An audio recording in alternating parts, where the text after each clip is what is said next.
The coffee hit her face like a slap, hot, bitter, public. In that instant, the first-class cabin froze, every passenger watching in stunned silence. They saw a rookie flight attendant humiliated by a man who believed he ruled the skies. But what they didn't know was this. She wasn't just another attendant. She was Naomi Carter, daughter of a trailblazing black CEO and secretly one of the highest-ranking executives at Aviora Airlines. For 3 months, Naomi lived under a false name, enduring insults, coded orders, and the quiet cruelty of a system built to favor some and humiliate others. She smiled, she served, she endured, but behind her calm eyes, every injustice was being recorded. Every slight, every accidental omission, every moment passengers of color were treated as less. Why did she risk everything to go undercover? What hidden network of discrimination was she about to expose? And when the moment finally came, who would stand with her and who would fall? Stay with us, because this is not just a story about one woman on a plane. It is about justice, dignity, and a reckoning at 35,000 feet. Before we begin, don't forget to like, share, and subscribe, because you won't want to miss how this flight changes everything. The coffee didn't spill. It struck, hot, bitter, deliberate. The splash hit my face with the sharpness of a slap, dripping down my pressed white blouse, staining it in a single cruel instant. The first-class cabin gasped as if they'd witnessed a mid-air collision. Papers rustled, tablets froze mid-scroll, eyes widened in disbelief. For a moment, the aircraft seemed to tilt, not from turbulence, but from silence. The hum of the engines was steady, yet the air inside felt cold, cut through by the sound of one man's laughter. You should watch where you're going. Rookie. Mark Reynolds sneered, holding the silver pot of coffee like a trophy. He was tall, broad-shouldered, his salt and pepper hair slicked perfectly back as if he had rehearsed this performance. His smirk wasn't private. It was staged, designed for the audience in first class. He wanted them to see me humiliated. I stood there, blinking against the burn on my cheek, my tray trembling only slightly in my hands. But I didn't shout. I didn't curse. I didn't run. I simply smiled, a quiet, measured curve of my lips that said everything his smirk never could. Because in 37 seconds, the game would change. The coffee wasn't an accident. I knew that the moment it hit my skin, his arm hadn't slipped, his grip hadn't faltered. He had poured it, intentional, sharp, cruel. And the passengers saw it too. Some averted their eyes quickly, afraid to be drawn in. Others lingered, confusion etched into their faces as if wondering whether they should intervene. But no one moved. They never did. "Apologize to the gentleman in 2A, Mark barked, as if my clumsiness had nearly scalded a paying customer. His voice carried through the cabin, rough with authority, certain of obedience. The man in 2A, a silver-haired businessman in a pinstripe suit, shook his head softly. "I don't think he began." But Mark cut him off with a raised hand. "She's new, still learning how to handle premium service. Isn't that right? Williams. The name he spat wasn't mine, but the one stitched onto the badge pinned to my soaked blouse. My alias, my mask. Yes," I said quietly. My voice was steady, even as my collar clung wet against my skin. I reached for a linen napkin, dabbed at my cheek with calm precision, then turned to the passenger with both hands open, offering him a clean towel. "I'm very sorry for the disruption, sir. Please let me know if there's anything I can do to make your flight more comfortable." The man accepted the towel awkwardly, glancing between me and Mark. His eyes softened. His voice dropped to a whisper meant only for me. "It's not your fault." I gave him the faintest nod of gratitude, then turned back toward the galley as Mark's stare bore into me like a predator watching its prey. I didn't flinch. Behind the safety of the curtain, I finally exhaled. My hands trembled not from fear, but from restraint. My heart was calm, controlled. Trained for this. 3 months. That's how long I had worn this uniform. 3 months of smiling through backhanded comments, enduring condescension disguised as humor, and swallowing the bitter taste of discrimination as if it were just another in-flight beverage. 3 months of watching Mark Reynolds rule this cabin like a kingdom in the sky, where only certain passengers were treated like royalty, and now, with one pot of coffee, he had given me exactly what I needed a moment. A public, undeniable moment. I pressed a dry cloth to my blouse, watching the stain spread like a map across fabric. I thought of every report I had read, every complaint tucked away in corporate drawers, dismissed as exaggerations or misunderstandings. And now, here it was, in the open air of a pressurized cabin, visible to everyone. Through the narrow gap in the curtain, I caught sight of a woman seated in 3D. She was black, mid-50s, diamond status pin glinting on her lapel. She had seen it all. Our eyes met briefly, and she gave me a small, deliberate nod. She didn't know who I really was, but she understood. She knew I hadn't bowed, hadn't lashed out. She knew I was holding the line, because this was never about a single insult or one arrogant man with a coffee pot. This was about a system, a culture, and it was about to collapse. 15 minutes later, service resumed.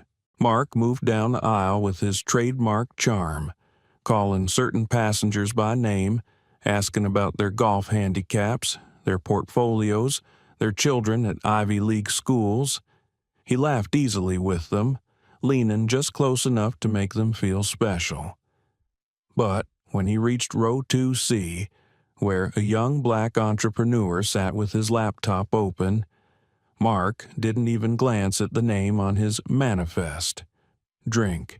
he asked flatly, already turning away before the man could answer.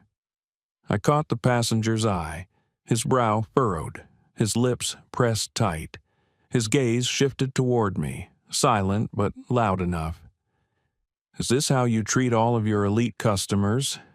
I gave him a discreet nod and mouthed, "I'll return." Mark didn't notice. He never noticed those he didn't value. I retreated to the galley once more, heart steady, fingers flexing with the patience of someone who had spent months preparing for this. Every second was evidence. Every exchange was a thread in the web I was spinning, and somewhere deep inside, beneath the calm smile and the wet fabric clinging to my skin, a fire simmered. This wasn't about coffee. This was about the reckoning to come. The cabin had returned to its rhythm, or at least that was how it looked from the outside. Glasses clinked gently as Mark Reynolds continued his flawless performance, serving with exaggerated charm to those he considered worthy of his attention. But beneath the surface, the air was thick. Passengers shifted in their seats, unsure if they had really seen what they thought they had seen. The truth was that they had. They had seen hot coffee strike my face.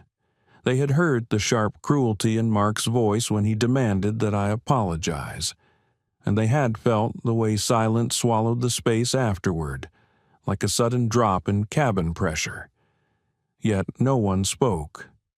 It was always the same. Injustice in the air had a way of disguising itself as order. People convinced themselves it was none of their business. They told themselves that maybe they had misunderstood, or maybe the person being humiliated had somehow invited it. That was how power survived. Not through its loudest acts, but through the quiet compliance of those who chose to look away. I kept my posture straight as I moved down the aisle, offering drinks with the kind of steady poise that comes only from years of practice. I poured champagne into a crystal flute for a banker in 1B. I handed a Diet Coke to a woman in 2F. My hands did not shake, my smile did not falter, but inside, my thoughts were sharp as blades. 3 rows back, the woman in 3D still held my gaze every chance she got. She was quiet, reserved, but her presence anchored me. She had witnessed it all, and unlike the others, she didn't avert her eyes. She didn't bury herself in her phone or sink deeper into her leather seat. She watched, and in watching, she testified silently that I was not imagining what had happened. I carried a tray of mixed nuts past her seat, offering them with the same polite tone I gave every passenger. She accepted with a small smile, and under her breath she whispered, "You handled that with grace." I nodded faintly. It was only 3 words, but they steadied something inside me. Grace. That was what Mark hated. He expected fear, shame, or angry defiance he could twist into insubordination. What he never expected was composure.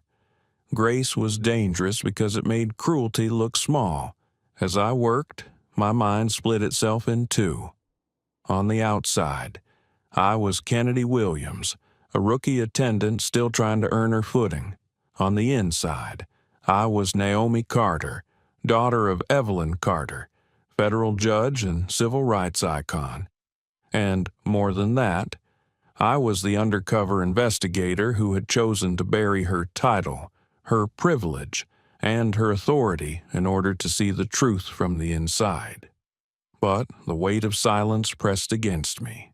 Each passenger's refusal to intervene felt heavier than the last. Even the businessman in 2A who had whispered his support avoided further eye contact now, as if ashamed that he had not done more. I wondered what my mother would say if she had been there. She would remind me that silence was not the absence of choice, but the presence of complicity. She would tell me that silence built empires of injustice brick by brick, until those inside could no longer breathe. As I walked back to the galley, the curtain swayed closed behind me, and I let out a long breath. My reflection in the stainless steel panel stared back at me. My cheek was still faintly red, the blouse still stained, but my eyes were steady. I pulled a napkin from the drawer and wiped the edge of a service tray, more for the motion than for the need. My body moved on autopilot, the habits of training carrying me forward, while my thoughts drifted. Was I doing enough? Was watching and recording patterns really enough to dismantle what I had seen? Or was I hiding behind my own silence, convincing myself that evidence required endurance, when in truth endurance felt dangerously close to complicity? The curtain rustled, and another attendant, Rachel Kim, peeked in. She was young, sharp, with dark eyes that missed very little. She held a stack of used glasses in her hands. "Rough morning," she said softly. I gave a neutral smile. First class isn't always smooth. Rachel hesitated, as if she wanted to say more, then decided against it. She dropped the glasses in the sink, rinsed them quickly, and slipped back out. Her silence wasn't cruel, just careful. Everyone calculated what they could afford to risk. I leaned against the counter, closing my eyes for just a second. In those moments, my mind replayed the sound of the coffee striking fabric, the hiss of Mark's voice, and the frozen stillness of the passengers. I replayed it, not as memory, but as evidence. Every detail mattered. When I stepped back into the cabin, I noticed a young man in 2C watching me closely. He was in his early 30s, maybe a tech entrepreneur, judging by the sleek laptop and the restless energy of his fingers tapping against the armrest. His gaze followed me with curiosity, almost like he was testing whether I would acknowledge what he had seen. As I passed, he leaned slightly toward me and whispered, "Does this happen a lot?" The question caught me off guard. I glanced at him quickly, then shook my head faintly. "Just enjoy your flight, sir." But the truth lingered between us. Yes, it did happen a lot, not just here, not just with Mark, but across countless flights, countless routes, in 1,000 small ways that were invisible to those who weren't looking for them. I moved to the back of the cabin, and as I did, I caught Mark watching me. His eyes were narrow, sharp, calculating. He didn't need to say a word. His stare alone was a warning. He knew I hadn't reacted the way he expected. He knew I hadn't folded, and that unsettled him. The hum of the engines deepened as we cruised at altitude. Service slowed, the cabin settled. Passengers reclined, some drifting into light sleep, others absorbed in their screens. The energy of the earlier confrontation faded, at least on the surface. But inside me, it burned brighter than ever. Injustice had a sound. It wasn't always a shout or a slur. Sometimes it was silence. The silence of a cabin full of people who pretended not to see. The silence of a crew that looked the other way. The silence of a system that allowed people like Mark Reynolds to reign unchecked for decades. I gathered a stack of folded blankets and began distributing them, one by one. When I reached 3D, the woman with the diamond pin took hers with steady hands. She looked me straight in the eye and said, "Don't let him break you." Her words pierced deeper than the coffee had, because they were not just encouragement.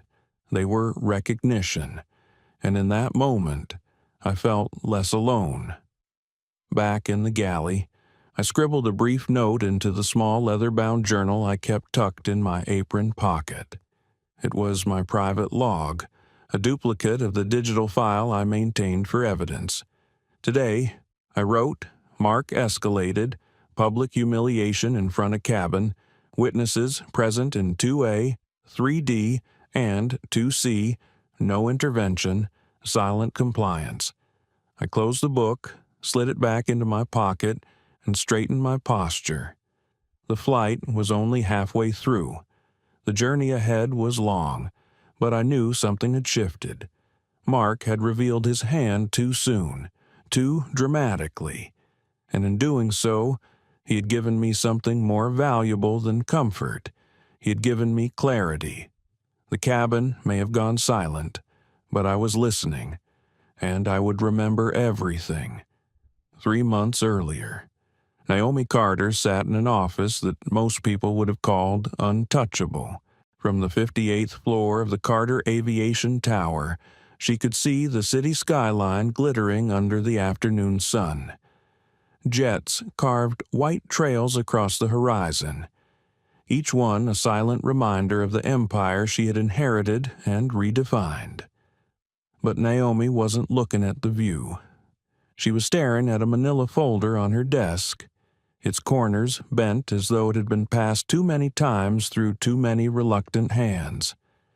The folder was unmarked except for a single note clipped to the front in neat handwriting. Sensitive. Internal eyes only. She opened it for the 100th time. Page after page of passenger complaints, names removed for anonymity, but stories raw and painfully clear. A woman described being ignored despite her diamond status pin gleaming on her jacket. A businessman recalled asking for water 3 times while his white seatmate was served twice without asking. Another wrote that a senior flight attendant had leaned down and whispered, "Enjoy it while you can. Not everyone belongs up here." The stories varied, but the pattern did not. Subtle discrimination in the premium cabins, polished cruelty dressed up as professionalism. Naomi had read them until her eyes blurred, but the sting remained sharp every time. She closed the folder slowly and leaned back in her leather chair.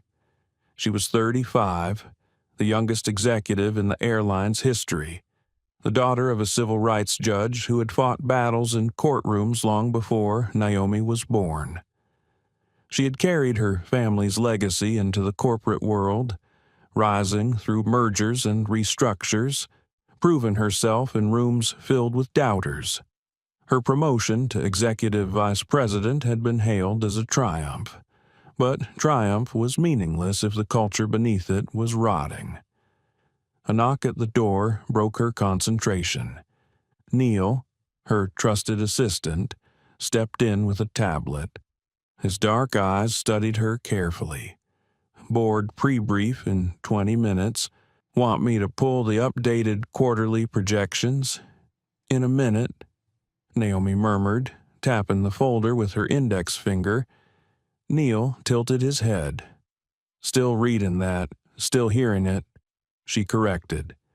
"You ever get the sense that something's broken, but too quiet to notice unless you listen differently?" He gave a small smile, like an engine that hums wrong.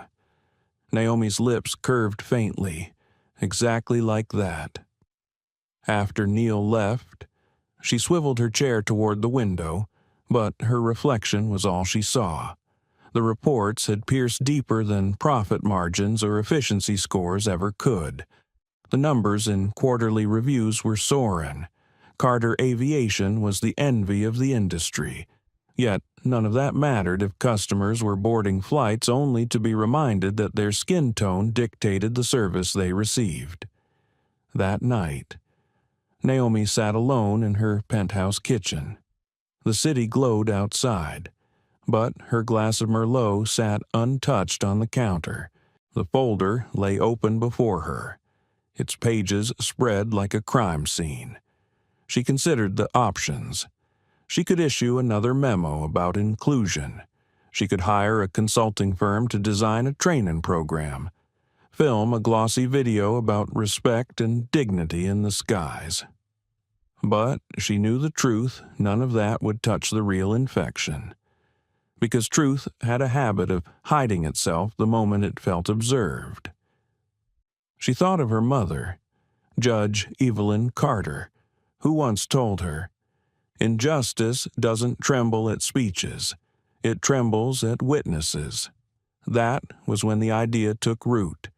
Not a press release, not an internal audit, witnessing from the inside. The next morning, Naomi requested a meeting with her general counsel, Elise Tanaka.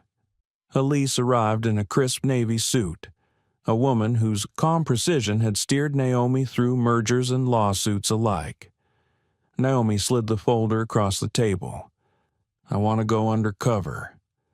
Elise blinked. "Excuse me, as a flight attendant. Training, uniform, everything. No one on the board can know. No vice presidents, only you and Neil." Elise leaned forward, brows furrowed. "Naomi, you are the executive vice president of this airline. Do you realize the optics? The liability? If anyone discovers this, that's exactly why it has to be airtight." Naomi interrupted. Her voice was calm, but the steel in it left no room for argument. "Passengers are being treated differently based on race and class. That is a cancer. Elise. And cancer doesn't show up on PowerPoint slides." She pushed another folder across the table. Inside was a draft identity, prepared weeks earlier when the idea had first sparked. Kennedy Williams, background in hospitality, mid-career switch, clean digital footprint, no traceable ties to Naomi Carter. "I'll train in Dallas, Naomi continued. "Standard flight attendant program. No shortcuts. No one can suspect." Elise exhaled slowly, her eyes scanning Naomi's face. "You're gambling a lot." "I'm saving more," Naomi replied. Weeks later, the transformation was complete. Gone was the tailored Armani suit and the pearl necklace her mother had given her. Gone was the custom leather briefcase that had followed her into every boardroom. In their place, a navy polyester uniform, a generic ID badge, and a plain black carry-on. The woman in the mirror was no longer Naomi Carter, aviation executive. She was Kennedy Williams, a rookie flight attendant with a polite smile and no past worth mentioning. The training center in Dallas smelled of coffee and new carpet. Rows of recruits lined up alphabetically, their nervous chatter filling the auditorium. Naomi, now Kennedy, stood among them, clutching her service manual. "In this business," the trainer barked, "half of you won't make it to graduation. Some because you won't be good enough, others because you won't want it badly enough. Either way, the door behind you is always open." No one moved. Naomi exhaled softly. Here we go. The first week was brutal. Emergency drills, evacuation protocols, safety demonstrations. She learned to disarm a door in under 10 seconds, to perform CPR at 35,000 feet, to manage a lithium battery fire without panicking. She memorized FAA codes late into the night, her eyes burning but her determination steady. Among the recruits were personalities as varied as the passengers they would one day serve. Tammy, a former teacher with a warm laugh, Jordan, a veteran with quiet strength, Sophia, fresh out of college, bursting with energy. Naomi fit with none of them, yet all of them respected her. She was polite, helpful, but always slightly distant. The instructors noticed her composure. During a door operation simulation, Regina Winters, the lead trainer, narrowed her eyes. "That was smooth. You sure you've never done this before?" Naomi smiled faintly. Just good muscle memory. But inside, she knew Regina's suspicion was dangerous. By the end of the second week, Naomi had perfected her disguise. She was Kennedy Williams, 35, a former hotel manager starting over.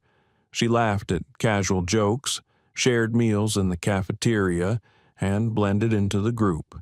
Yet, at night, in her small rented apartment, she removed the mask and recorded voice memos to Elise. Every detail, every observation, every tiny fracture in the system was logged. Graduation day arrived. 17 out of 28 recruits made it through. Kennedy Williams received her assignment premium routes out of Atlanta under the supervision of Mark Reynolds. Naomi's heart tightened at the name. Mark Reynolds. His file had appeared in multiple complaint reports, yet always he slipped through internal audits unscathed. On paper, he was a star. In whispers, he was a tyrant. Now she would stand in his cabin. That night, Naomi laid out her uniform on the bed, polished shoes, crisp scarf, regulation lipstick. She stared at the reflection in the mirror. She no longer saw the executive who commanded boardrooms. She saw a woman stepping into shadows to find the rot. Only in darkness could she see the truth, and she was ready. The days at the Dallas Training Center blurred together in a rhythm of discipline and exhaustion. Wake at dawn, drill until your muscles tremble, study until your eyelids refuse to stay open, sleep in the narrow silence of temporary apartments before repeating it all over again. For most recruits, the process was overwhelming.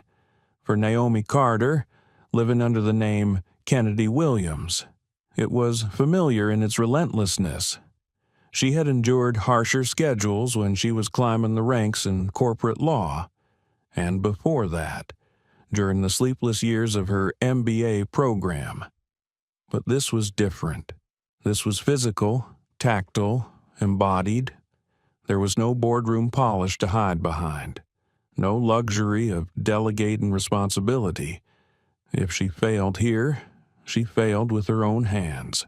Emergency training sessions took place in a cavernous hangar filled with mock aircraft doors and inflated evacuation slides. Recruits practiced over and over until their palms blistered. Naomi's movements were precise, controlled, always efficient.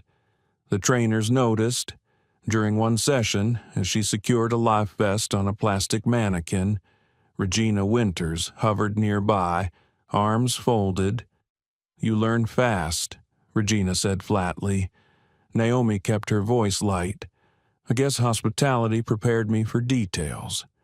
Regina studied her with eyes that seemed to pierce deeper than Naomi was comfortable with. Then she gave a short nod and moved on. But Naomi felt the weight of that stare long after. At lunch, the recruits gathered in the cafeteria, swapping stories about their old lives. Tammy laughed about her years teaching kindergarten, how wrangling 25-year-olds had prepared her better than any manual. Jordan spoke quietly about serving overseas, how flight attendant duty felt almost peaceful compared to what he had seen. Sophia gushed about the excitement of traveling the world, eyes sparkling with the kind of energy that made her seem untouchable. Naomi listened more than she spoke. She shared enough to maintain her cover, a few stories about long nights managing a hotel, about difficult guests who complained over the thread count of their sheets, but she never gave too much. Her silence earned her a reputation among the others, mysterious, polished, a little too perfect. "Sometimes I think you've already been in charge of something big," Jordan said one afternoon as they picked at grilled chicken in the cafeteria. Naomi lifted an eyebrow. "What makes you say that? You don't talk like someone starting over. You carry yourself like someone who knows where she belongs." Naomi smiled faintly. "Maybe I just got good at faking it." He shrugged, but his eyes lingered on her. Jordan was observant, too observant. Instructors tested the recruits constantly, not just in skill, but in composure. Kyle, a young trainer with too much hair gel and a taste for humiliation, singled Naomi out during beverage service drills. "Williams, you're over-prepared," he said loudly to the group. "We don't want showboats here. This isn't a solo mission. Some of you need to remember that teamwork matters more than personal glory." The words were meant to cut. Naomi smiled politely and nodded, offering no argument. Inside, she noted the tone. Humiliation disguised as instruction. She had seen the tactic before, in boardrooms, in politics, in history. It was the oldest trick in the book: knock someone down before they rise too high. That evening, Naomi sat alone in her small apartment, jotting notes in her leather journal. "Today, Kyle undermined me in front of the group, observed jealousy, possible bias against older female recruits, logged." Her pen lingered on the page. Sometimes the hardest part of undercover work wasn't the cruelty you endured. It was the silence you had to maintain in response. She wanted to defend herself, to remind Kyle that excellence was not arrogance, but her role required patience. Witnessing meant restraint. The following week, the recruits practiced evacuation under simulated turbulence. The cabin mock-up shook violently as instructors shouted commands. Naomi guided her row of mannequins with steady authority, her voice firm but calm. "Step forward. Hold the rail. Jump. Slide. Run." Her clarity cut through the chaos. For a moment, she forgot she was pretending to be Kennedy Williams. She sounded like herself, like Naomi Carter, the woman who had commanded boardrooms with the same tone of conviction. When the drill ended, Regina called her aside. "You ever flown before?" Regina asked, too casually. Naomi shook her head. "Just as a passenger, I like being prepared." Regina studied her, lips pressed thin. "Prepared isn't the same as natural. But you almost look natural." Naomi forced a laugh. "Guess I'm a fast learner." Regina didn't laugh. She let Naomi go, but suspicion lingered in her gaze. Later that night, Naomi whispered into her secure recorder, "Regina Winters suspects me." Her eyes tracked too closely. "She watches the way I hold a tray, the way I command a drill. I may need to adjust, be less polished." The next morning, Naomi deliberately stumbled during beverage service practice, spilling a mock soda across a tray. Tammy helped her mop it up, laughing. Finally, "You're human." The group relaxed around her after that. The stumble had bought her cover, but Naomi's mind remained alert. Every move was calculated. Graduation day approached quickly. Out of 28 recruits, only 17 remained. The others had dropped out or been cut for mistakes. Those who stayed had bonded into fragile groups. Naomi had friends of a kind: Tammy with her open warmth, Jordan with his quiet strength, Sophia with her boundless energy. But she kept a distance none of them could cross. On the final day, as names were read and assignments given, Naomi held her breath. "Kennedy Williams," Regina announced, eyes locking briefly on hers. "Premium routes, Atlanta to New York. Under the supervision of Senior Flight Attendant Mark Reynolds." Naomi's stomach tightened. She had seen his name before, buried in complaint reports that mysteriously went nowhere. A pattern of passengers describing subtle dismissals, colder service, clipped tones reserved for people of color. A man praised by mid-level managers for efficiency, protected by spotless performance reviews. Now she would serve directly under him. That evening, Naomi returned to her apartment and laid her uniform across the bed. Her shoes were polished, her scarf folded neatly, her name badge shining with the false identity she carried. She stared at herself in the mirror, the reflection of a woman who was both more and less than she appeared. This was the moment she had prepared for. The training was complete. The stage was set. Tomorrow, she would step into Mark Reynolds' cabin. Tomorrow, the real test would begin. Naomi placed her hand on the uniform. It felt heavy with more than fabric. It felt heavy with history, with expectation, with the quiet weight of every passenger who had written into that folder on her desk 3 months earlier. She whispered softly, almost like a prayer, "I will see it all." And then she turned out the light. The crew lounge in Atlanta buzzed with the sleepy chatter of attendants preparing for early morning departures. The smell of burnt coffee clung to the air, mixing with the faint tang of jet fuel seeping in from the tarmac. Naomi Carter, dressed neatly in her Navy uniform, stepped through the frosted doors with her regulation carry-on rolling quietly behind her. Her badge read Kennedy Williams, rookie, anonymous, forgettable, just the way it needed to be. At the sign-in station stood Mark Reynolds. He was taller than she expected, with salt and pepper hair combed back into perfect submission. His posture radiated the kind of confidence born from decades of impunity. His uniform was immaculate. His name badge gleamed, and his eyes were sharp with the assumption of command. "Williams," he said flatly, acknowledging her presence without warmth. Yes, Naomi replied with a professional smile. Reporting for Flight 1842 to New York. Mark gave a single nod. First class with me. Behind him, the rest of the team gathered. Diane Murray, a woman in her 40s with lips pressed into permanent disapproval.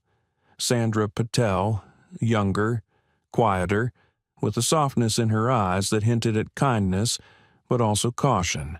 And Michael Levine, wiry and distracted, sipping from a thermos as though caffeine were the only thing keeping him upright. Mark did not introduce them. He simply snapped, "Briefing, now." They gathered around a round table. Mark rattled off assignments with military precision. Diane and Sandra, main cabin. Michael, galley, Williams, you are with me up front. Diane frowned. I thought I was rotating into first this month. Schedule changed. Mark replied without looking up from his tablet. Orders from above. Diane's eyes cut toward Naomi, narrowing with resentment. Naomi held her posture steady, her expression calm. Inside, she noted it all. Even before the flight began, the hierarchy was already clear. Mark continued. Focus on our priorities. Regulars are marked with stars. Handle with care. Naomi studied the manifest he passed her. The stars were almost exclusively beside white, older, male passengers. The others were unmarked. Asian surnames, black surnames, Middle Eastern surnames, invisible loyalty. Naomi gave a crisp nod. Understood. But inside, she was already recording. Boarding began shortly after. Mark stood at the entrance of the cabin like a king greeting subjects. His smile widened for the favored passengers. Mr. Livingston, good to see you back on the Monday run. Scotch as usual. He touched shoulders, hung coats personally, laughed as though they were old friends. Then came Dr. Regina Lewis, an African-American woman with poise and quiet confidence. Her diamond pin glinted on her lapel, proof of years of loyalty to the airline. Mark's tone dropped instantly. 2Ds on your right, he said. No name, no smile, no eye contact. Naomi stepped forward with deliberate calm. Good morning, Dr. Lewis. May I offer you a pre-departure beverage? We have champagne or a signature morning cocktail. Regina blinked, surprised. Then she smiled. Orange juice, please. Thank you. Naomi brought it promptly, offering it with both hands, the way she had seen her mother offer dignity in court, simple, intentional, undeniable. Mark's sharp glance sliced toward her. Let's keep service moving, he muttered under his breath. Of course, Naomi replied softly, but she saw the flicker in Dr. Lewis's eyes, recognition, solidarity, a silent understanding that she was seen. The flight lifted off smoothly. Service began. Mark took the aisle with theatrical energy, addressing favored passengers by name, inquiring about their golf handicaps, their portfolios, their children's private schools. His tone was warm, his gestures exaggerated. When he reached row 3, however, his demeanor shifted. A Latino businessman sat in 3B, his diamond pin gleaming faintly in the cabin light. Mark barely glanced at him. Drink, he asked, already turning away. The man hesitated. Yes, I'll have. But Mark was gone before the sentence finished. The passenger looked up at Naomi as if to ask, Is this normal? She gave a discreet nod and mouthed, I'll return shortly. Mark did not notice. He never noticed the ones he did not value. Naomi moved quietly, making her way to the galley. Diane passed her with a smirk too sharp to be friendly. Rough morning, she said sweetly. First class isn't for everyone. You know. Naomi's voice stayed neutral. Thanks for the advice. Diane leaned closer.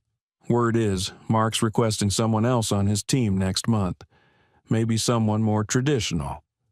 Naomi raised a brow. Traditional. You know, Diane said, lowering her voice, someone who understands the clientele. She patted Naomi's shoulder with mock sympathy before gliding away. Naomi stood in the galley for a moment, her jaw tight, her fingers flexing against the tray. She thought of her mother's words again. Silence is not neutrality. Silence is complicity. But she forced herself to stay calm. Witnessing required patience. Documentation required restraint.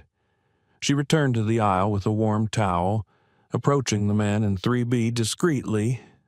Apologies for the delay, sir. What would you like to drink? His shoulders relaxed slightly. Red wine, please. She poured it carefully, offering it with both hands. He gave a small nod of gratitude. Thank you, he whispered. Naomi smiled faintly. My pleasure. Mark's gaze tracked her every movement. She could feel it like heat against her back. He was watching not just for mistakes, but for defiance. Meal service began an hour later. Naomi offered on trays with equal warmth to each passenger. No hierarchy in her tone. Mark, meanwhile, delivered meals with calculated subtlety. White executives received full explanations of the menu, accompanied by witty comments. Passengers of color were presented plates with clipped efficiency. When Naomi discreetly offered a vegetarian option to a South Asian passenger in 4A, Mark intercepted. Inventory is limited, he said curtly. Stick to the plan. Williams. Naomi held his gaze for a fraction of a second, her eyes steady. Then she nodded once. Understood. But inside, she logged every detail. By the time the plane descended into New York, the pattern was undeniable. Refills came slower for certain passengers. Requests were forgotten. Napkins delivered with less care. Smiles dimmed like lights reserved for others. As passengers disembarked, Dr. Lewis in 2D paused briefly. She turned to Naomi and said softly, "Thank you for treating me with dignity." Naomi's throat tightened. "Always, ma'am," when the cabin was empty. Mark dismissed the crew with a casual wave. Debrief later, same assignments tomorrow. Naomi started toward the exit, but his voice stopped her. "Williams." She turned slowly. "You've got potential," Mark said. His smile was thin, calculated, composed, sharp. First class needs that. Just remember, don't overthink the rhythm. We all serve the same airline, but not every passenger deserves the same performance. Naomi met his gaze with careful neutrality. Understood. But inside, her resolve hardened. Respect wasn't conditional. Dignity wasn't optional. And she would prove it. That night, in her crew apartment. Naomi opened the encrypted app Elise had built for her. She logged the day's details, meticulously starred manifests, coded language, subtle patterns of bias, passenger interactions, crew complicity. Then a message popped up from an unknown sender, one line, "Nice debut." Kennedy. "Welcome to the real Carter Airlines." Attached was a grainy photo of her, pouring wine in first class. The angle was wrong for a passenger. It was from the galley. Someone was documenting her. The next morning, Naomi woke before her alarm, her heart steady but her thoughts sharp. The image from the night before lingered on her tablet, a grainy photograph of her pouring wine in first class. The angle was impossible for a passenger. It had come from the galley, from someone inside the crew. She sat on the edge of her narrow bed. staring at the dim light filtering through the blinds. Someone was watching her, documenting her, feeding evidence to a shadow she could not yet see. For a moment, she let the thought sink into her bones. Then she straightened her shoulders. Pressure did not break her. It shaped her. At crew check-in, the atmosphere was tighter than before. Mark Reynolds stood at the briefing table, his smile sharp, his tone clipped.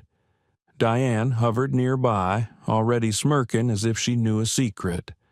Sandra stood off to the side, hands clasped, her eyes darting nervously between faces. Mark opened the briefing with a quick scan of the manifest. 2A and 2B, returning VIPs. You give them your best. 3D downgrade due to aircraft change. Do not overservice. Keep them quiet. Naomi's gaze flicked down the page. Seat 3D, Dr. Malcolm Hart, African American, mid-50s, diamond status, neurosurgeon, loyal to Carter Airlines for over 15 years. Mark's designation downgrade. No notes about his loyalty, no acknowledgement of his title. Just a label designed to justify less care. Naomi spoke evenly. He is diamond status.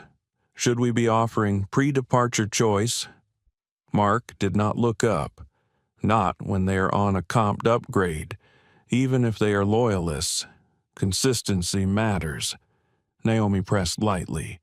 Otherwise it feels Mark turned his head slowly, his eyes cold. Do you want to run this briefing? Williams' Naomi kept her tone calm.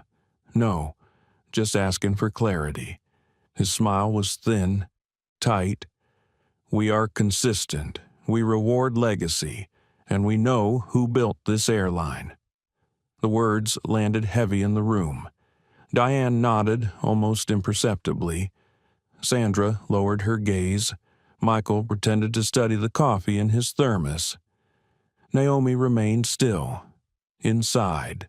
Her resolve sharpened. Respect was not a privilege handed to a chosen few. It was the baseline of service. She would not bend that truth, no matter how many stares tried to silence her. Boarding began in the usual rhythm. Mark greeted white executives like old friends, his voice booming with cheer. Mr. Kepler, welcome back. Scotch on the rocks, as always. Mrs. Denton, your preferred Perrier is waiting. He beamed and leaned close, making them feel cherished. When Dr. Hart stepped forward, Mark barely lifted his eyes. 3D, left side, no name, no warmth, just numbers and silence. Naomi moved forward with calm precision. Welcome back to Carter Airlines.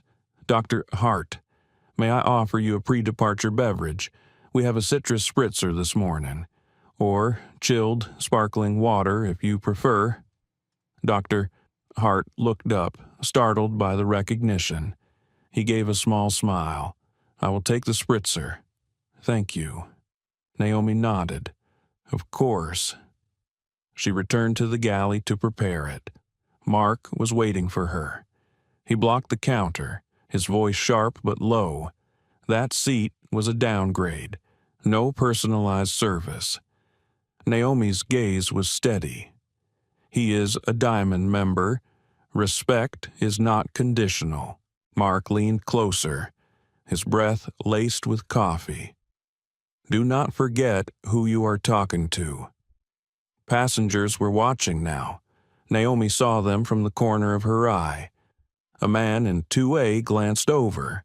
A woman in 4C paused with her phone half raised.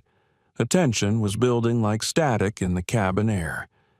Naomi lowered her voice, matching his tone. And do not forget who you are being watched by. She stepped past him smoothly, poured the spritzer, and placed it gently on Dr. Hart's tray. Here you are, sir. Fresh. Doctor. Hart's eyes softened. Thank you, he said quietly. Mark did not stop her. but the silence that followed was colder than turbulence.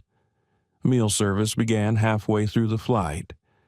Naomi moved with deliberate grace, offering options evenly, her voice calm and warm for every passenger. Mark simmered, his charm cracking under the weight of his own anger. Diane whispered sharp comments to Sandra about rookies getting reckless. Sandra hesitated, glancing at Naomi with quiet uncertainty. The tension snapped during the meal. Dr. Hart requested an additional bread roll. Mark, passing nearby, leaned down. "Sorry, we are out." Naomi blinked. She had counted the rolls herself. There were extras. Without a word, she went to the galley, retrieved one, warmed it gently, and returned. "Here you are, Dr. Hart," she said with a smile, fresh from the oven. Dr. Hart's gratitude was visible in his eyes. "Thank you," he murmured. Mark moved fast. He stopped in the aisle, towering over her. Williams, galley, now. Passengers froze. Forks hovered above plates. The cabin went silent except for the drone of the engines. Naomi held her ground. "I am serving a guest. You are out of line," Mark hissed. "I am doing my job," Naomi replied calmly, her voice carrying just enough for passengers to hear. And then a new voice cut through the tension. "Excuse me." A woman in seat. 2C stood, her tone clear and calm. She wore an elegant gray pantsuit, her dark hair neatly pinned, her posture commanding without effort. "I would like to speak with both of you," she said. Mark straightened. "Ma'am, is there an issue?" The woman pulled a small card from her coat pocket and held it up. "Cassandra Ellis, Board of Directors, Special Committee on Ethics." The air left the cabin in a collective gasp. Mark's face paled. Naomi stayed perfectly still. Cassandra's gaze was sharp. "Ms. Williams, please continue your service. I have seen enough. Mr. Reynolds, galley, now." Mark's jaw tightened. He obeyed. Inside the galley, Cassandra's tone dropped. "You just made a mistake, a visible one." Mark swallowed. "I did not realize, no." Cassandra interrupted. "You did not. That is the problem." She pulled a small notepad from her coat pocket and scribbled quickly. "You have been under informal review for 2 months. Multiple red flags, but we needed something overt. You just gave it to us." Mark's eyes darted toward the curtain. Sandra lingered nearby, frozen in place. Diane's lips were taut with shock. Michael pretended to be busy, his hands trembling slightly as he stacked trays. Cassandra closed the notepad and looked at Mark with calm finality. "We are done here." Naomi, meanwhile, continued her aisle duties with deliberate calm. She served drinks, cleared plates, smiled gently at passengers whose eyes now followed her with quiet respect. Dr. Hart gave her a nod, small but heavy with meaning. When the plane landed at JFK, Mark was asked to remain behind. Cassandra walked him off the plane without a word. Passengers whispered among themselves, their eyes wide with curiosity. Naomi gathered coats, offered farewells, her hands steady even as her pulse quickened. The tide had shifted. For the first time in weeks, she felt the faintest thread of momentum pulling in her direction. That evening in her crew apartment, Naomi opened her tablet to find a message waiting from Cassandra. "Next steps authorized, full audit, legal clearance pending, stay in place. They will panic now. And when they do, we catch everyone." Naomi leaned back in her chair, exhaling slowly. The plan was unfolding sooner than expected, but pressure had always been part of her design, and tonight, She let herself feel it. Not fear, not relief, but the quiet satisfaction of a strategy that had finally drawn blood. By the time the sun rose over Atlanta 2 days later, the crew lounge was buzzing with a story that needed no introduction. Mark Reynolds, the untouchable senior attendant, had been escorted off a flight under the watchful eyes of passengers and crew. The official memo was clinical pending investigation, temporary suspension, but the ripple was anything but temporary. Diane sat rigid in her chair, her lips pressed so tightly together they looked bloodless. Sandra avoided eye contact, fiddling nervously with her crew badge. Michael stayed silent, sipping his thermos as though it could drown the tension in the room. Naomi walked in last, her uniform pressed, her expression calm, as if she had not noticed the storm swirling around her. Diane's voice cracked the silence. "So, you're still here." Naomi looked up slowly. "Good morning," Diane scoffed. "You must be proud of yourself, throwing good people under the bus for attention." Naomi's gaze was steady. Doing the right thing should not require applause or permission. Diane's eyes narrowed. "You think you know this world. You do not. First class isn't just about service. It is about balance, about knowing who belongs and who does not." Mark understood that. Naomi's jaw tightened, but her voice remained soft. "Respect does not ask who belongs. It gives dignity without conditions." Sandra shifted uneasily, her eyes flicking between them. Michael cleared his throat but said nothing. Before the argument could build, a supervisor entered with the day's assignments. Naomi was listed in first class again. Diane's face twisted with disgust, but she said nothing. The crew filed out quietly, tension heavy in the air. On the plane, Naomi worked with precision. She poured drinks, adjusted coats, smiled evenly at each passenger. Sandra mirrored her, cautious but watching closely, almost as if waiting for permission to choose a side. Diane, however, made her disdain clear.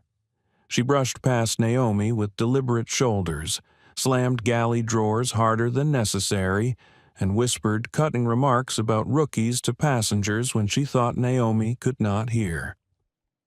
Midway through the flight, a request came from a South Asian man in 2A. He asked politely for the vegetarian option he had booked in advance. Diane glanced at the manifest and shook her head. "Inventory is limited. You will have to take chicken." Naomi frowned. She had seen the tray during pre-flight checks. It was still in the galley. "Actually," she said calmly, "I can warm the vegetarian option. It was listed." Diane shot her a glare sharp enough to wound. "Do not contradict me in front of passengers." Naomi ignored the sting. She turned back to the man with a gentle smile. "One moment, sir." She returned with the vegetarian tray, plated neatly, presented with care. The passenger's eyes softened. "Thank you," he said warmly. Naomi nodded. "You deserve the service you were promised." Diane's lips pressed into a furious line. After landing, Naomi returned to her crew apartment to find an envelope slipped under her door. Inside was a single sheet of paper, typed neatly. "You're not untouchable. No signature, no context, just threat." Her fingers tightened around the page. For a moment, she let herself feel the sting, the reminder that she was being watched, tracked, measured. Then she folded the note carefully and slipped it into her encrypted file. Evidence was evidence, even when wrapped in intimidation. The following day, retaliation escalated. Naomi was summoned to a small office in the operations wing at LaGuardia. A man in a gray suit and a woman with wire-rimmed glasses sat waiting. Their expressions were neutral, their posture rigid. "We have received a tip," the man said, not bothering with introductions. "Allegations that you have been accessing passenger records outside your assignment authority, sharing them off platform." The woman slid a folder across the table. Inside were fabricated screenshots, portal logs, falsified timestamps, messages that looked authentic but were not. Naomi studied them carefully. She recognized the coding style immediately. This was not random. It was crafted, deliberate. "Do you deny accessing these profiles?" the woman asked. Naomi lifted her eyes. Her voice was cool, steady. "I deny everything in this file. This data has been manipulated." The man raised an eyebrow. "Regardless, we will have to suspend your portal access while we investigate." "Understood," Naomi replied calmly. But inside, her pulse quickened, not from guilt, but from the sheer audacity of the move. This was no misunderstanding. It was sabotage. She left the office without protest. On the sidewalk outside, her phone buzzed. A message from Cassandra Ellis. "He planted the seed. Now he wants you to drown in it." Naomi's throat tightened. Rick Reynolds might have been grounded, but his reach was not. Someone was moving on his behalf. Someone inside. That night. Naomi encrypted a voice message to Elise Tanaka. "I have been framed. Fabricated logs. False emails. They want me terminated before this audit spreads." Elise's voice returned an hour later, calm but edged with fire. "Keep everything, every file, every word. Do not log back in until I say, if they escalate, this goes federal." Naomi closed her eyes. Her heart was steady again. She could endure attacks. What she could not allow was silence. 2 nights later, another envelope arrived at her apartment. This one carried no threat, only a single line. "You are not the only one watching. Some of us want change too." Attached was a photocopy of a service log. Discrepancies circled in red. Meal shortages, seat assignments, all pointing to a pattern. Naomi sat back slowly, the paper trembling in her hands. Someone inside had chosen to resist. Anonymous, cautious, but real. For the first time since the coffee struck her blouse, she felt something stronger than fire. Momentum. The following morning, she walked into the crew lounge with her head high. Diane's glare sliced across the room. Sandra gave her a small nod, almost imperceptible but unmistakable. Michael looked away. Shame etched into the lines of his face. The balance was shifting. Retaliation had begun, but so had resistance.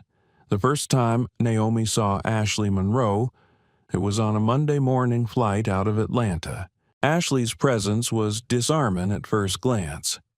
She was young, bright-eyed, her ponytail perfectly sleek, her smile wide enough to light up the gate. She radiated the kind of optimism that new recruits often carried before the reality of long flights and difficult passengers dulled their edges.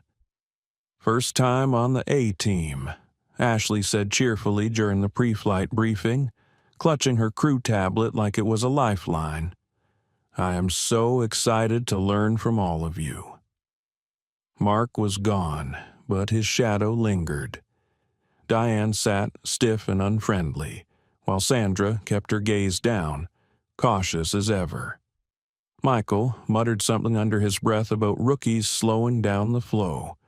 Naomi, standing calm in her crisp uniform, offered Ashley a polite nod. "Welcome aboard."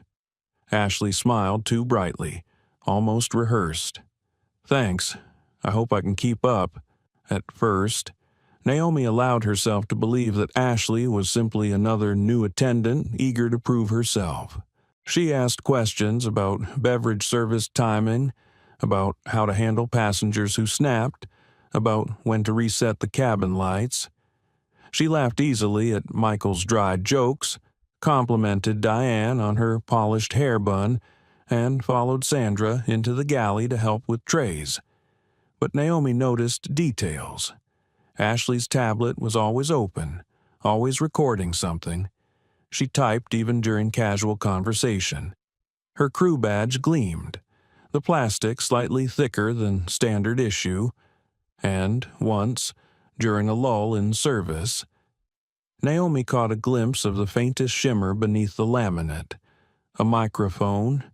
Most people would not have noticed, but Naomi had worn the same kind of gear years earlier when she briefed Congress on anti-discrimination cases. She knew exactly what a hidden mic looked like.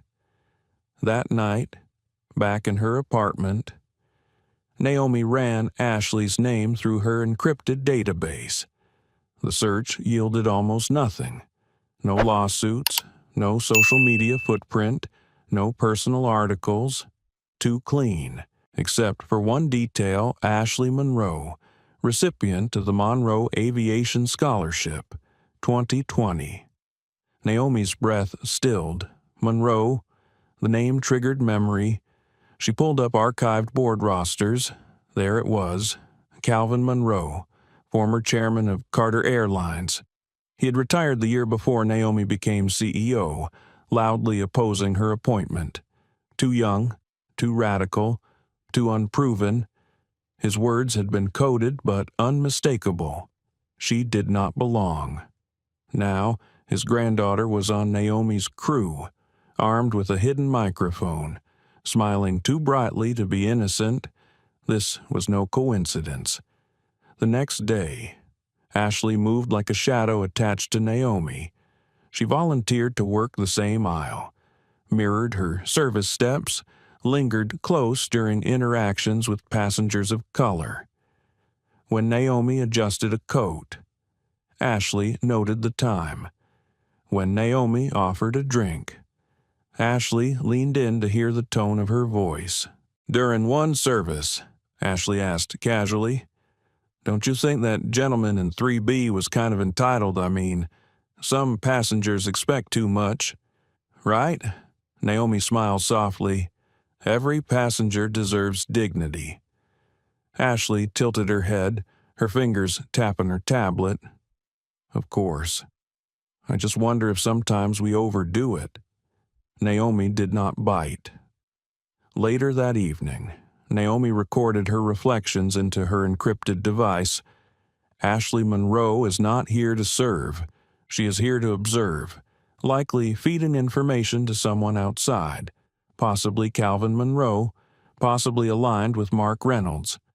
Purpose bait me into breaking protocol. She paused, then added, "I will not be baited." On their third flight together, Naomi decided to test Ashley. During a quiet moment in the galley, she leaned closer and whispered as though sharing a secret. "Have you noticed the manifests? Some names are marked, some are not. I think Mark may have been misusing his influence. Keep an eye out." Ashley's smile froze for a fraction of a second. Then she nodded quickly. "Good to know. I will watch." She turned away too fast, her shoulders stiff. Naomi knew she had taken the bait. The real confrontation came days later on a flight to New York. The cabin was tense before boarding even began. Diane's lips were pursed, Sandra's hands fidgeted, and Michael kept muttering about witch hunts. Ashley, unusually quiet, tapped constantly on her tablet. During boarding, Naomi noticed something. In seat 3D sat Dr. Malcolm Hart again. He looked up when Naomi greeted him, recognition flickering in his eyes. "Back with us, Ms. Williams." Naomi smiled warmly. "Always an honor. Dr. Hart, may I offer you a pre-departure drink?" He nodded, visibly relieved to be acknowledged. Naomi poured his sparkling water with steady hands. Ashley lingered nearby, tablet tilted at just the right angle to capture the moment. Later in the flight, when Dr. Hart asked for an extra bread roll, Diane began to repeat Mark's old line. "We are out." Naomi moved smoothly, retrieved the roll, and placed it on Dr. Hart's tray. Ashley's eyes tracked every motion, her stylus tapping rapidly on the screen. After service, Ashley followed Naomi into the galley. "Hey," she said lightly, "aren't you worried about contradicting senior attendants? It looks like you're trying to be, I don't know, a hero." Naomi's gaze was calm. Doing the right thing is not about being a hero. It is about being human. Ashley's smile flickered, almost cracking. Then she laughed too loudly. "Sure, of course, just curious." Naomi leaned in slightly, lowering her voice. "Off the record, Ashley, do you ever feel like some of us are being watched?" Ashley's eyes widened just for a second. Then she forced another smile. "That is a strange question." Naomi let the silence stretch before answering. "Yes, strange." Back in her apartment that night, Naomi replayed the day in her mind. Ashley was not just observing. She was building a case, a file that could be twisted into a narrative, just like the falsified portal logs. Naomi felt the familiar heat of anger rise, but she pressed it down. Rage was a luxury she could not afford. Patience was her weapon. She called her mother on the encrypted line. "Ashley Monroe is Calvin's granddaughter. She is embedded on my crew, recording everything." Her mother's voice was calm but grave. "Then she is not just a spy. She is a chess piece. They are building a strategy against you. I will not give them what they want," Naomi said firmly. Her mother paused. "Then you must prepare to flip the board." The words echoed long after the call ended. The next morning, Naomi walked into the crew lounge as if nothing had changed. She smiled faintly at Sandra, greeted Michael with polite warmth, ignored Diane's scowl, and nodded at Ashley's bright, calculated smile. Inside, however, Naomi's resolve hardened. She was no longer simply enduring. She was countering. Ashley thought she was watching Naomi, but Naomi was watching her right back. The air inside the crew lounge that morning was heavier than usual. Conversations whispered, silences stretched too long, and every glance carried suspicion. Naomi felt it the moment she stepped through the frosted doors. She adjusted her uniform calmly, her expression unreadable. Diane sat perched at the table, arms folded, smirk sharp as glass. Sandra hovered nearby, twisting the strap of her bag nervously. Michael leaned against the wall, sipping coffee like a man drowning slowly, and Ashley, fresh-faced and cheerful, tapped notes into her tablet with just a little too much focus. Mark Reynolds might have been gone, but his presence lingered like turbulence long after clear skies. The briefing began. A supervisor rattled off assignments quickly before disappearing. Naomi was in first class again. Diane pursed her lips, clearly displeased, but said nothing. Ashley's eyes brightened as though she had just been handed front row seats to a play. Naomi reviewed the manifest. Her eyes paused at seat 3D, Dr. Malcolm Hart again. Fate had placed him back in her cabin, a returning passenger who had seen too much of the unspoken hierarchy. She inhaled slowly. If there was a moment the cracks in this system would be fully exposed, this was it. Boarding unfolded in patterns she knew too well. Mark's ghost still guided them. Diane lavished attention on white executives, their names sung like hymns. Mr. Livingston, welcome back. Scotch waitin' for you. Ms. Denton, I saved your preferred seat. Then came Dr. Hart. Diane barely raised her eyes. 3D, left side. No warmth, no name. Naomi stepped forward with calm grace. Dr. Hart, welcome aboard. May I offer you a pre-departure drink? We have a citrus spritzer or sparkling water this morning. His eyes flickered, relief mixed with recognition. The spritzer. Thank you. As Naomi prepared the drink, she felt Ashley's gaze like a laser at her back. Stylus tapping against the tablet, recording every move. The first half of the flight passed in uneasy silence. Naomi poured wine, delivered meals, adjusted blankets. Sandra shadowed her cautiously, watching more than speaking.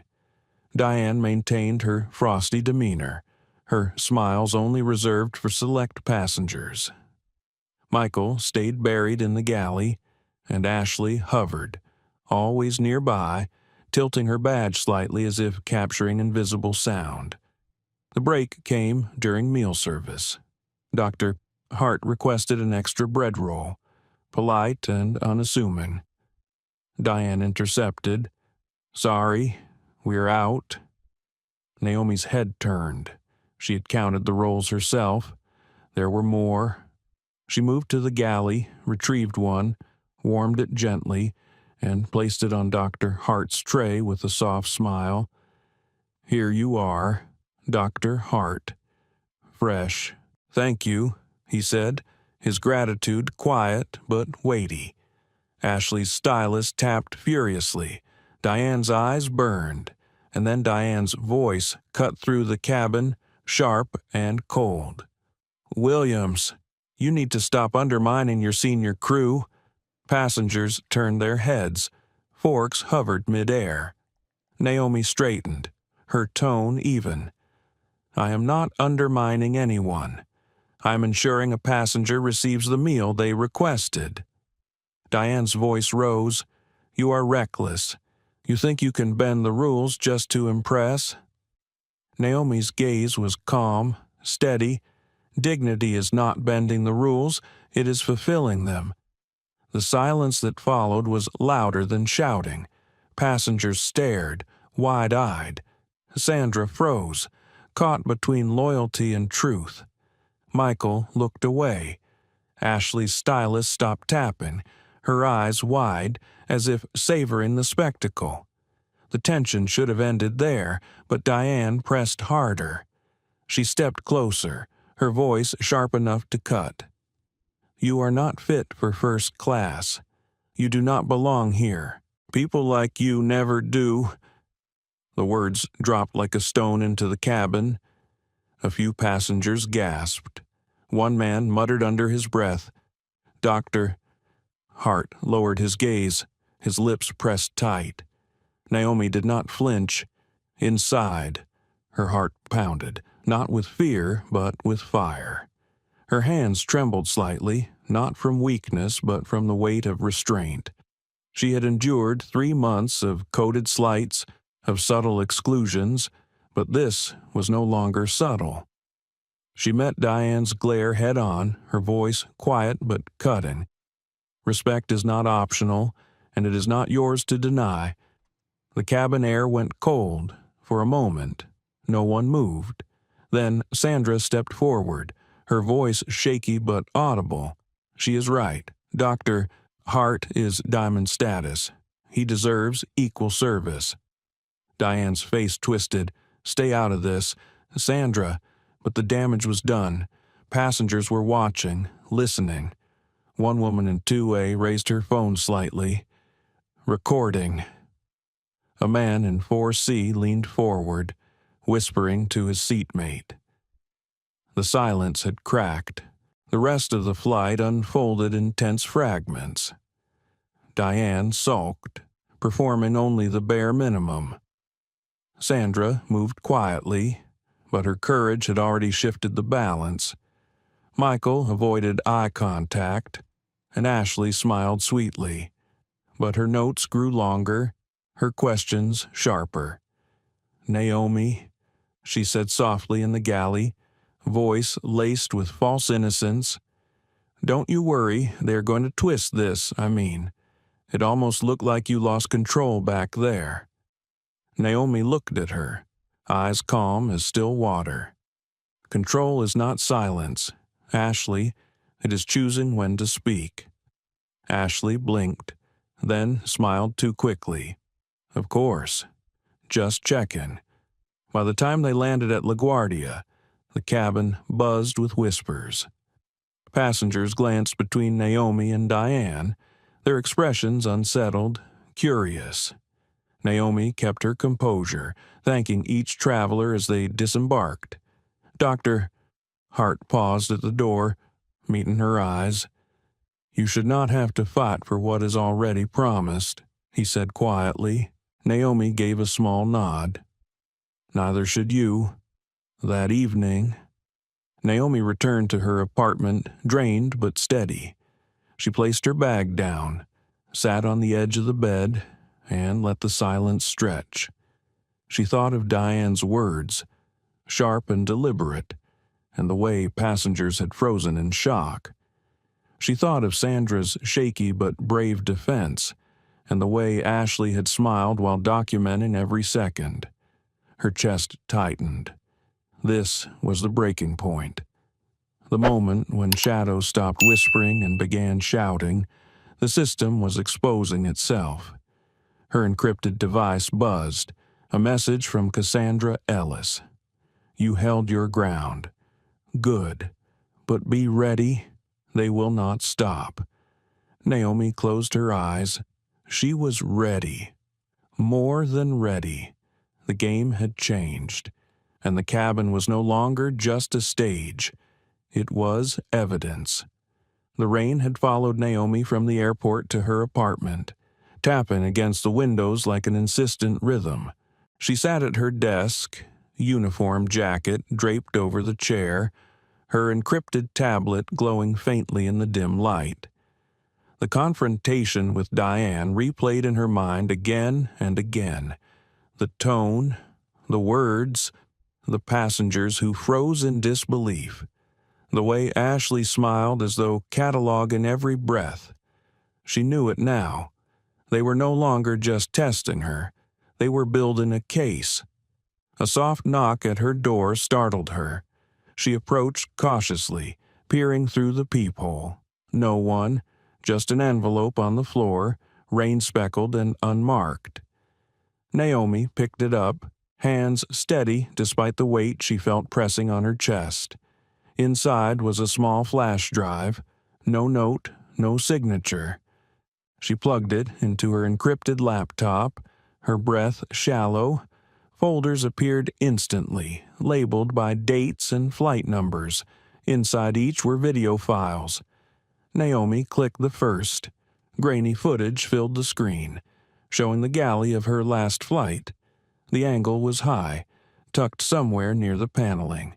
Audio was clear enough to catch Diane's cutting words. "People like you never belong here." Naomi froze. The camera had captured everything. Not just Diane's voice, but Sandra's hesitant defense. Passengers shifting uncomfortably. Ashley's tablet angled like a mirror. She clicked another file. More footage, this time from weeks earlier. Mark leaning into the galley, whispering instructions to Diane about which passengers deserved extra attention. His smirk visible as he said, "The rest, just keep it cold. They will get the message." Her stomach twisted. This was surveillance, systematic and deliberate. Someone had hidden cameras in the cabins. She pressed play on a third file and felt her skin prickle. It was herself, sitting alone in the crew quarters, typing into her journal. The timestamp matched the day she had been accused of accessing passenger records. Her throat tightened. This was how they had fabricated the logs. They had filmed her, stolen her image, then doctored the evidence. She sat back, palms pressed against her eyes, the weight of it all pressed down hard. Anger, betrayal, and beneath it a flicker of vindication. If cameras existed, then proof existed, and proof could not be erased. Her encrypted device buzzed. A message from Cassandra Ellis. "We are close. Do not react. Document everything. The board will authorize an emergency review soon. Stay steady." Naomi exhaled slowly. Steady. That was her strength. The next morning, the crew lounge felt like a theater before a show.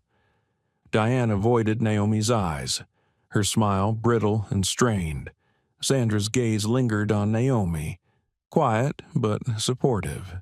Michael fidgeted, unable to mask his discomfort, and Ashley was radiant, chirping greetings, her tablet ready as always. The assignment placed Naomi once more in first class, this time with Ashley directly shadowing her. Diane smirked as if enjoying the setup. Sandra hesitated, glancing between them, and Michael sighed heavily. On board, Naomi felt Ashley's presence like a shadow she could not shake. Every time Naomi adjusted a tray, Ashley leaned close. Every time Naomi greeted a passenger, Ashley tilted her badge slightly. Naomi's instinct screamed that Ashley was not just recording. She was baiting her, testing how far Naomi would go before breaking protocol. Halfway through the flight, Ashley made her move. She leaned close in the galley, voice soft and conspiratorial. "Naomi, don't you think Dr. Hart expects too much, I mean? Some passengers just push it because of who they are." The words were laced with venom, sweetened with innocence. A trap disguised as casual conversation. Naomi looked at her, eyes calm. Every passenger deserves dignity. That is the job. Ashley blinked, her smile faltering for a fraction of a second. Then she recovered, laughing lightly. "Of course. I just wondered if you ever felt that way." Naomi let the silence stretch. Then she spoke softly, her voice steady. "Ashley, you should be careful what you record. Sometimes microphones capture more than what you want them to." Ashley stiffened. Her fingers froze on the tablet. She forced another laugh, but her eyes betrayed a flicker of panic. Naomi turned away, hiding the faintest smile. The seed was planted. When the flight landed, passengers disembarked quickly. Dr. Hart paused once again, thanking Naomi warmly. "You remind me of why I stayed loyal to this airline for so long," he said. "Loyalty should not require endurance," Naomi replied gently. That evening, Naomi called her mother using the secure line. "I found surveillance," she whispered, "hidden cameras, dozens of files. They have been watching everything."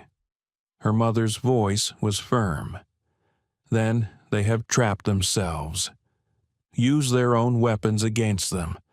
"I need corroboration," Naomi said, "something no one can dismiss as fabricated. Then find someone who was part of it, but no longer afraid." Her mother answered. Naomi leaned back, staring at the ceiling. Could Sandra be that person? Or perhaps someone who had left the system already? Her thoughts were interrupted by a knock.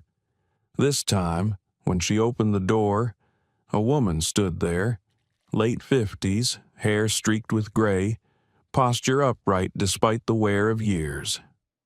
"You don't know me," the woman said quietly. "My name is Donna Keller. I used to run rotations under Mark until I aged out, as he liked to say." Naomi's breath caught. She stepped aside. "Come in."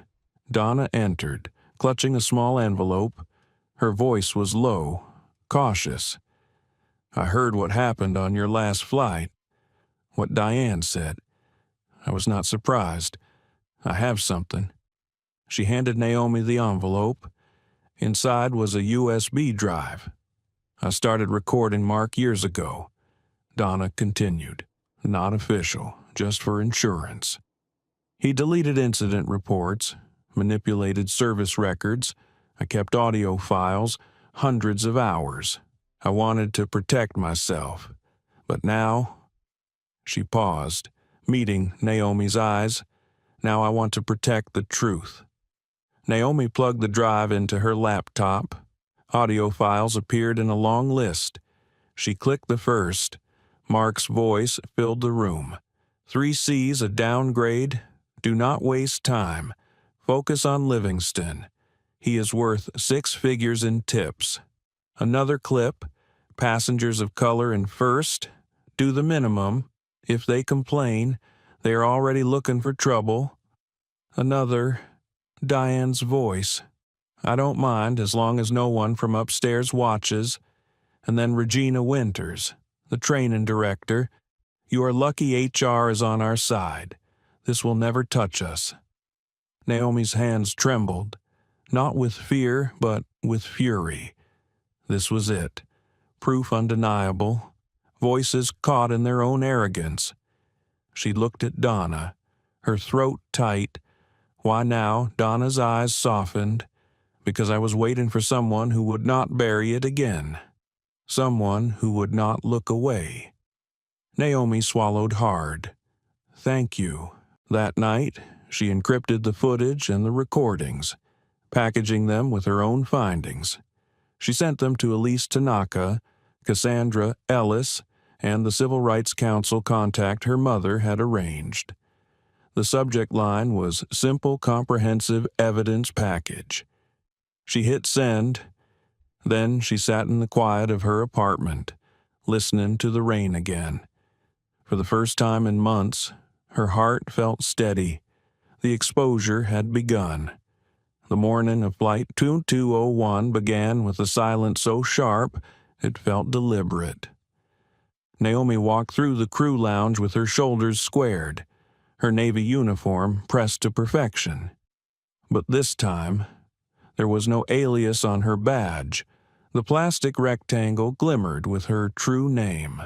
Naomi Carter, Executive Vice President, Aviora Airlines. Whispers rippled through the room. Sandra stood immediately, recognition flashing in her eyes. Michael's gaze dropped to the floor. Guilt painted across his features. Diane froze mid-sentence, her expression collapsing from disdain to disbelief.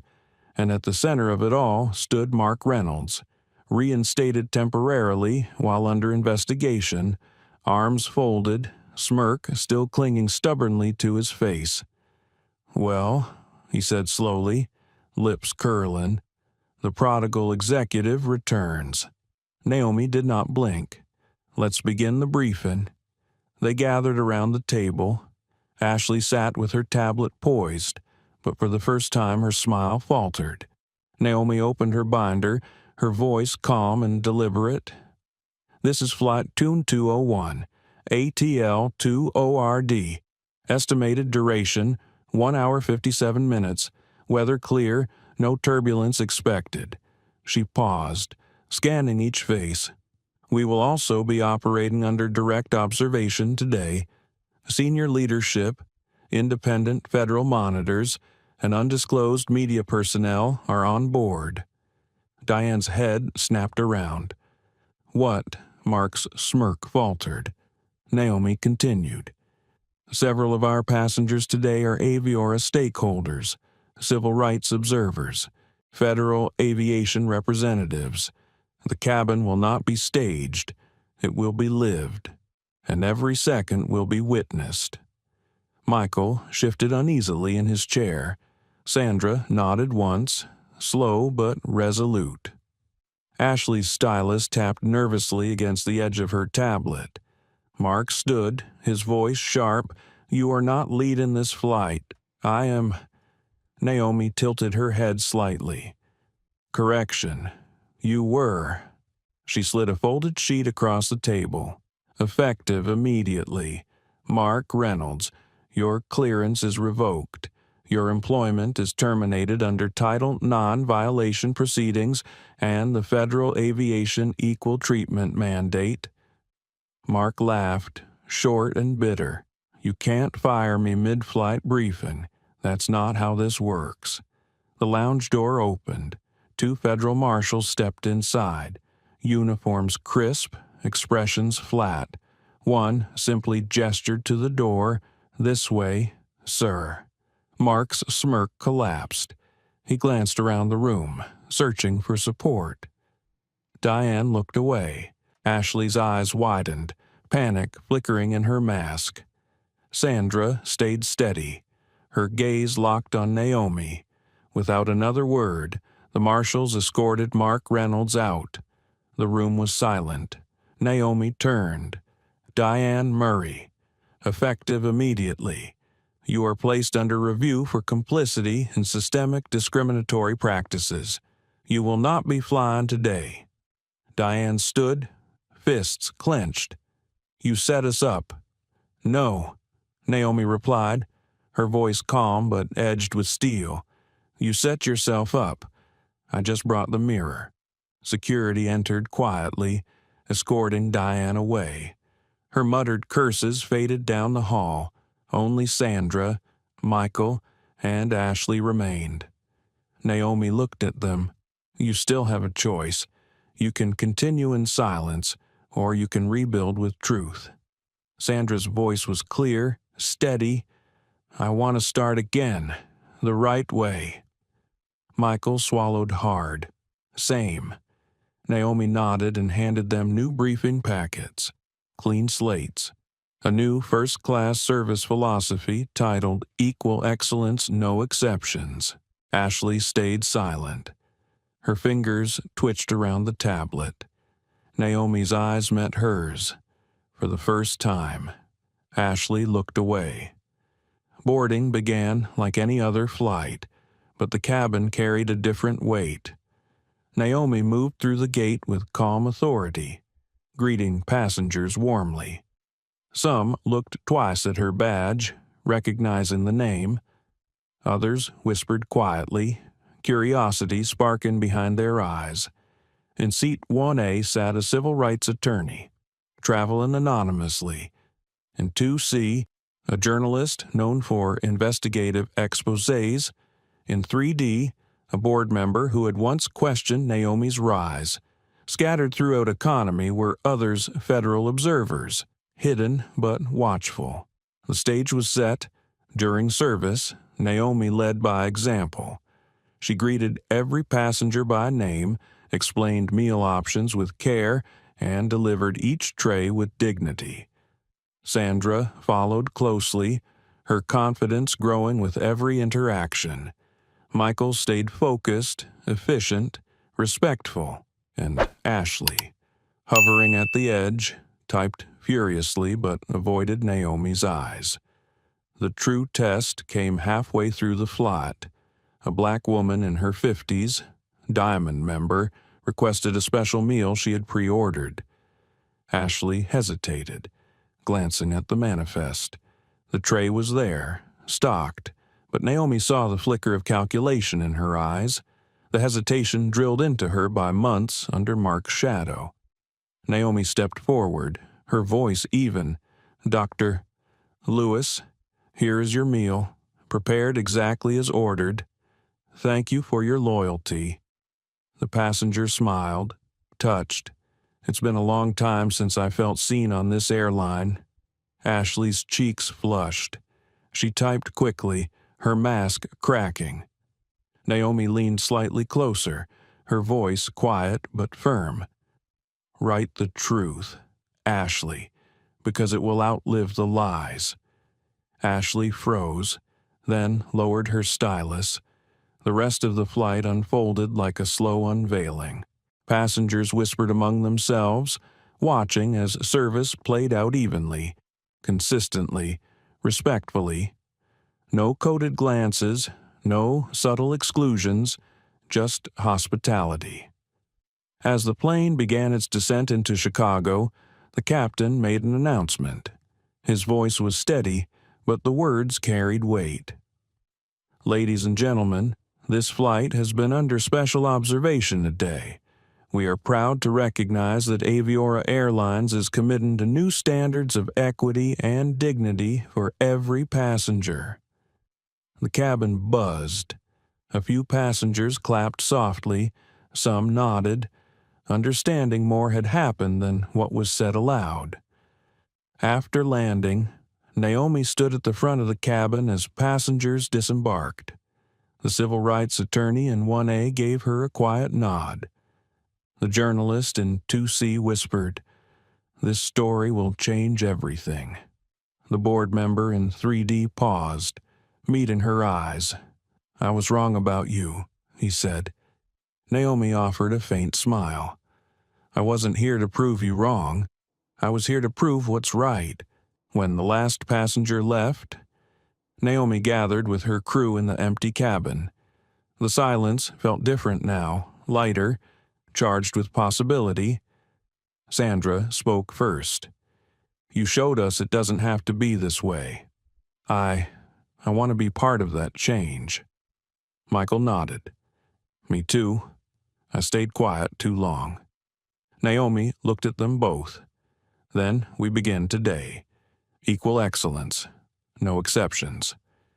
Ashley stood apart, her tablet clutched tightly. For the first time, she looked uncertain. Her voice was quiet, almost vulnerable. "What happens to me?" Naomi studied her. "That depends. Do you want to be part of truth or part of the past?" Ashley's eyes glistened, her shoulders slumped. I don't know." "Then decide," Naomi said softly, "because history already has." That evening, Naomi entered the boardroom in Chicago. Cassandra Ellis was waiting, flanked by federal officials and senior leaders. Naomi laid the recordings on the table audio files of Mark and Diane. Surveillance footage from hidden cameras, service logs, passenger complaints. The evidence was undeniable, layered, and irrefutable. Silence followed as the board absorbed it all. Finally, one man who had once doubted Naomi cleared his throat. "I am ashamed." Naomi's voice was steady. "I am not here for apologies. I am here for accountability." The motion passed unanimously. Mark Reynolds and Diane Murray were permanently terminated. Regina Winters was suspended pending formal dismissal. A full federal ethics audit of Aviora's operations was authorized. A Service Equity Council was established with Naomi at its head. The reckoning had come. Naomi left the boardroom that night with her head high, the city lights of Chicago glowing against the glass tower. For the first time in months, she felt the weight shifting not off her shoulders, but off the passengers who had carried it quietly for too long. The skies would no longer belong to silence. The weeks after the Chicago board session unfolded like a storm breaking into sunlight. Aviora Airlines, once silent about the whispers of discrimination, now buzzed with change. Internal memos turned into public declarations. Quiet promises transformed into binding policies. Naomi Carter stood at the center of it all, not as an undercover attendant, but as herself, an executive whose truth had reshaped the skies. The first visible reform came quickly. A new service charter was posted in every terminal and on every aircraft. In bold, clear print, it read "Equal excellence, no exceptions." Passengers noticed, crew noticed, and, perhaps most importantly, those who once believed silence was safety began to find their voices. Mark Reynolds had been escorted out of the company in disgrace. Federal charges awaited him for unlawful surveillance and falsified records. Diane Murray vanished quietly, her exit letter terse and bitter. Regina Winters, once untouchable, faced formal dismissal, and in the empty spaces they left behind, something new grew. Sandra Patel was promoted to senior lead attendant after scoring the highest marks in anonymous passenger evaluations. Michael Levine joined a new internal council on service ethics, his once restless silence now replaced with thoughtful advocacy. Even Ashley Monroe, once the eyes and ears of an old guard plotting Naomi's fall, asked for a second chance. She sat across from Naomi one evening, her voice trembling. "I was raised in a system that told me loyalty meant obedience," Ashley said, "but I see now that I was being used. If you'll let me, I want to be part of fixing what I helped break." Naomi studied her carefully. She saw regret, yes, but also sincerity. "Then your penance," Naomi said softly, "is truth. Every time, no matter the cost." Ashley nodded, tears threatening to spill. For the first time, Naomi believed her. The ripples of change traveled beyond Aviora.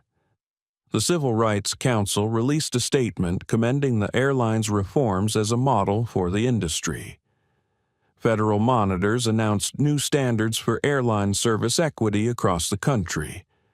Passengers of color, long resigned to quiet indignities, began to share stories of small but powerful shifts, warm greetings, attentive service, a seat that felt like it truly belonged to them. Naomi flew often during those months, not in first class, but unannounced in uniform, side by side with crew. Some recognized her, some did not. She preferred it that way.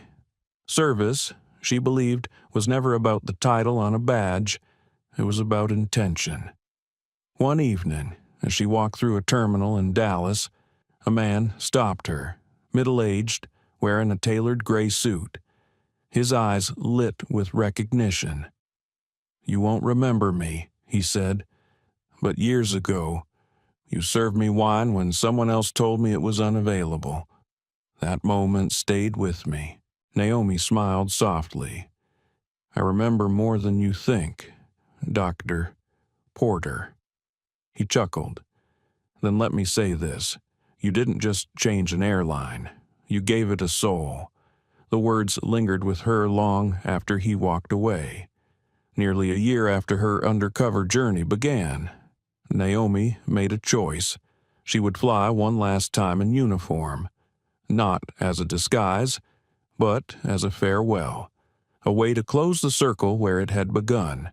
It was Flight 1142 from Atlanta to New York, the same route that had once nearly broken her spirit, the same skies where coffee had been thrown, where humiliation had been staged. Now, it would become her final chapter as a crew member.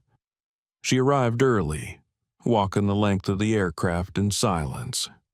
Her fingers trailed across the seats, the galley doors, the overhead bins. Every surface carried a memory pain, endurance, resilience, but also, now, redemption. The crew for the flight included Sandra, now confident in her leadership, and Michael, steadier than she had ever seen him. Ashley was not flying that day, but she had sent a note wishing Naomi luck. Even Donna Keller, the woman whose recordings had exposed so much, sat quietly in row 4A as a passenger. No badge, no role, just presence. Boarding moved smoothly. Families, business travelers, students, elders. Passengers glanced at Naomi, some recognizing her name, some not. She treated them all the same, her voice warm, her gestures precise. During ascent, she helped an elderly woman stow her cane, reassured a nervous teenager flying alone, and poured drinks with the same calm care she had shown in her very first training drills. Every motion was intentional but effortless. There was no performance now, only presence. Halfway through the flight, a passenger in 3D, a black man in a tailored suit, looked at her closely. "Forgive me, but are you her?" he asked. Naomi raised an eyebrow. Her, the one who changed everything here. Naomi Carter. She smiled faintly. Depends who's asking. Dr. William Porter, he said, offering his hand. I have flown more than 40 times this year. The difference is night and day. You didn't just expose injustice. You rebuilt trust. Naomi shook his hand, warmth in her eyes. Better skies belong to everyone. That was always the point. The captain made an announcement near the end of the flight. His voice was formal, but his tone carried pride. Ladies and gentlemen, we'd like to recognize one of our crew today. Executive Vice President Naomi Carter is flying her final rotation in uniform. Her leadership has shaped not only Aviora Airlines but the aviation industry as a whole. Applause spread through the cabin. Some passengers stood. A woman in 1A clapped with tears in her eyes. A young man in 4F whispered, "That's her." Naomi bowed her head slightly. She didn't need to speak. Her silence carried more than 1,000 speeches. Upon landing, the terminal was quiet. No media circus, no flashing cameras. But lining the ramp were dozens of Aviora employees, ground crew, attendants, pilots, each wearing a small pin on their lapels. Equal excellence, no exceptions. Naomi hugged Sandra tightly, shook Michael's hand, and embraced Donna with quiet gratitude. Then she turned back toward the aircraft, placing her palm gently on the Aviora logo painted near the door. It was not just metal and paint. It was memory, history, and transformation. Weeks later, her office on the 58th floor remained uncluttered. She never liked decorations, only wide windows and the endless sky. But on her desk now sat a single shadow box, holding 3 objects: her first ID badge as Naomi Collins, her folded passenger respect charter, and a wine-stained napkin from Dr. Porter's tray, symbols of humility, change, and service. At an International Aviation Ethics Summit 6 months later, Naomi was invited to speak. She stood without notes, her voice quiet but steady. "I am not here because of a title," she said.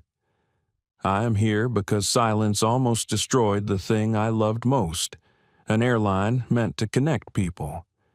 We forgot that how we connect matters as much as that we connect." She let the silence stretch, then continued. "Excellence that only extends to some is not excellence. It is elitism. Dignity is not a privilege. It is a standard. And if we choose it every day, the skies will always belong to everyone." The room rose in standing ovation. Naomi didn't smile, not fully. She simply let the echo of truth fill the space. 1 year later, passengers boarded Flight 1142 again. Different crew, different faces, but the same charter hung in the galley: equal excellence, no exceptions. They took their seats without glances of doubt, without quiet calculations of belonging, and above them, the aircraft lifted into the open sky, carrying with it the legacy Naomi Carter had fought to restore. Not a legacy of power, but of intention. Because justice, she knew, had never been about altitude. It had always been about belonging at 35,000 feet.